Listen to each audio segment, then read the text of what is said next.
One of my younger viewers asked me what are some of the good side hustles for teenagers and people in their early 20s, maybe students who want a side income.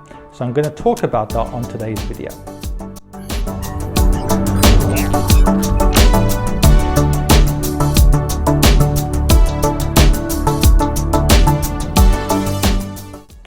Now, the first thing I would do is I would make a distinction between the short term and the long term. If you want to monetize in the short term, the best ways of doing that is either to go onto something like Upwork.com or freelancer.com, be very competitive, price your services low to begin with, gain some positive feedback, and you will be able to monetize relatively quickly. You might not be able to make loads of money, but you'll be able to make some money. If you build up a following, you might be able to make more money. You could also, though, go into something where you might have some expertise in it. For example, online tutoring or online fitness instructors.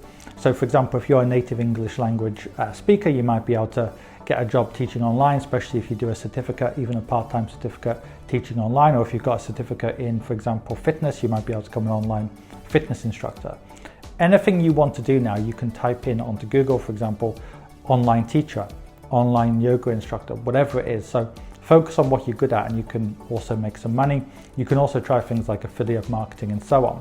However, the point I would make on this video is that if I was to go back in a time machine and now I'm 17, 18 again, what I would do is this.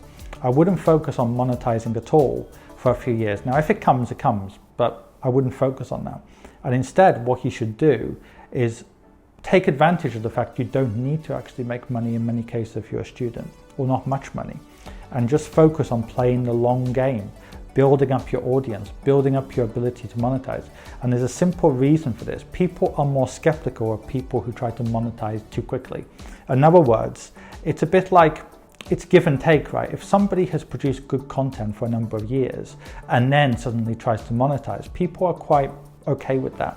Even if somebody tries to do it for months and months with a huge quantity, like they're doing loads of videos, loads of answers online or whatever, people can kind of understand that. But if somebody comes online on day one and is very aggressively trying to take something without giving something, people are more skeptical. That doesn't mean you can't get traction, but the point I'm making is if you're say 18, 19, 20 now, the best thing to do is get on all the main social media channels, focus on what you're good at, focus on maybe what you can give value in, build up your social media platform, your followers, your traction, your reach. And then when you actually need money, when you're in your 20s and 30s, then you can monetize it. That is the far better long-term way of doing it rather than trying to make money on day one. I mean, I can remember when I started going online, I had been doing things in the traditional way for a number of years.